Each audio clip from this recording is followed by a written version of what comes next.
Caught a little bit of magic in your eyes last night. You were shooting pool, we were taking shots under the dim lights. Got a little smile that knocked me off of my seat. I started falling for you, and I didn't know what to do, but I knew that I had to make a move. What's up mga Kapik Rizal? It's your girl from the block, and today's adventure is gonna blow your mind. I'm your vlogger for today, Melissa Constantino, Pick Rizal's Director for Government. Tara, sumama sa akin as we dive into wild, wacky, and wonderful world of shooting the behind the video of lupang hinirang sa mga paborito nating spots dito sa Rizal and to promote tourism.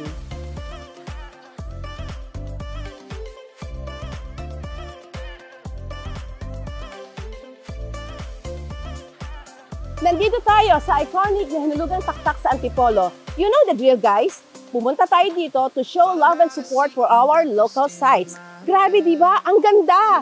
It's like Mother Nature decided to bless us with a mini waterfall sa gitna ng hustle and bustle ng city life.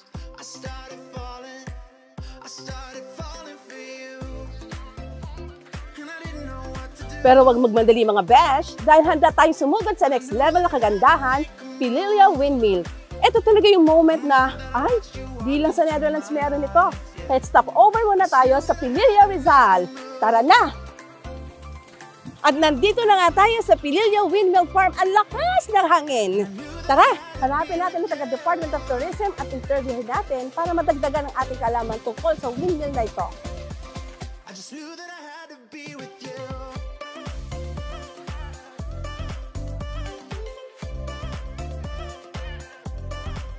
Hello everyone, good morning. My name is Romilyn Villanueva, tourism staff of LGU Pililla. And welcome to 54 megawatts Pililla Rizal Wind Farm. So, Pililla Rizal Wind Farm, isa pong tourist destination dito sa Pililla na meron pong 27 turbines.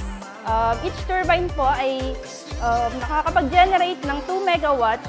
So, 54 megawatts sa 27 na turbine. Kaya niya pong supplyan yung 66,000 households. So, province of Rizal and also Metro Manila na rin naman po yan. And then, sa community, mga advantages po naman ni wind turbine is nagkaroon po ng business yung mga taga rito po sa Pililla. Nagkaroon po ng mga handicraft. Also din po yung mga samahan na mga gumagawa po ng mga wind turbine. Isa po ang Pililla Wind Farm sa dinarayo ng mga libu-libong turista sapagkat maganda po ang tanawin and malakas po ang hangin dito. Lalo-lalo na nitong buwan ng Oktubre hanggang March. So, tuwan-tuwa po ang mga turista na pupunta po rito.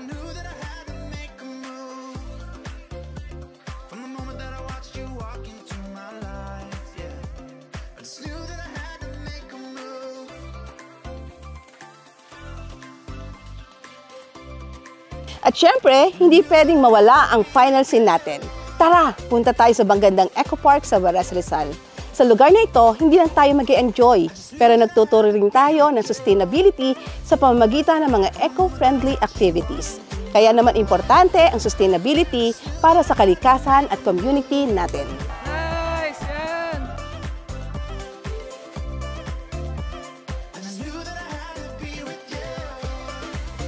Ngayon Kapik Rizal, gusto ko kong iparealize ang kahalagahan ng mga eksena natin sa community.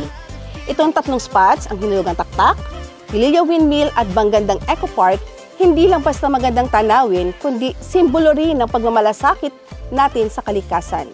By promoting these places, we're also promoting responsible tourism and sustainable living.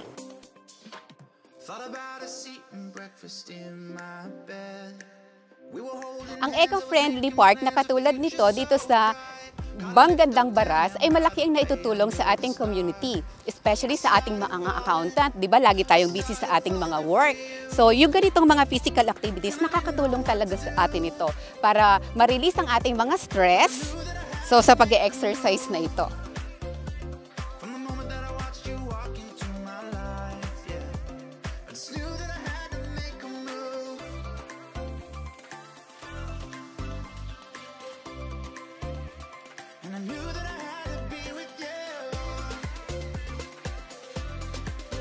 So, yan ang bagong adventure natin sa pag-shoot ng behind-the-scene music video ng Lupang Hinirang dito sa Rizal.